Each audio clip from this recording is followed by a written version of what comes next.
Баршаңызға қайырлы күн. Бүгін сіздермен осындай қатпарлы қамырдың рецептісімен бөлісетін боламын. Бізге керекті заттардың барлығын описание бөліміне жазып қалдырамын. Ең алдымен біз сармайымызды немесе маргаринімізді мұздатқыштан, яғни морозильниктен шығарып, ұнға әр жағын ауната отырып, үккіштен өткізіп шығамыз. Бұл жерде ескертетін жағдай, біз пайдаланып жатқан ингредиенттің барлығы өте суық болу керек. Мысалға мен суды пайдаланар алдында мұздатқышқа салып қоямын. Бұл видеода мен рецептте көрсетілген ингредиенттердің барлығын 2 есе көбейтіп жасап жатырмын. Себебі маған қатпарлы қамыр көп мөлшерде қажет болады. Мен 2 күн бойы қонақ күтемін. Осы қамырдың барлығынан мен самса пісіретін боламын.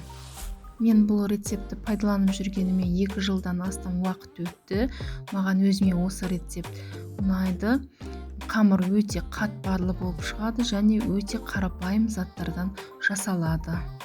Видеода көріп тұрғандарыңыздай мен қамырды елеп болдым. Енді бұл қамырды мен 1 тәулікке морозильникке салып қоямын. Содан кейін шығарамын.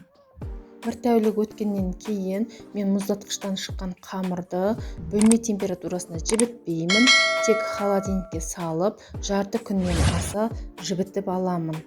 Қамыр түгел жұмсақ болмау керек. Жай ғана жұмыс жасауға ыңғайлы болса болды.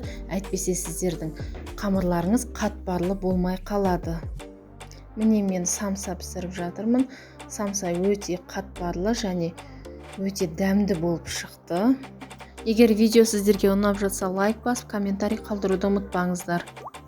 Каналға тіркеліп қойыңыздар, жанындағы қоңырауша белгішесін басып қойсаңыздар, алғаш шыққан видеоны бірінші болып көру мүмкіндігіне ие боласыздар.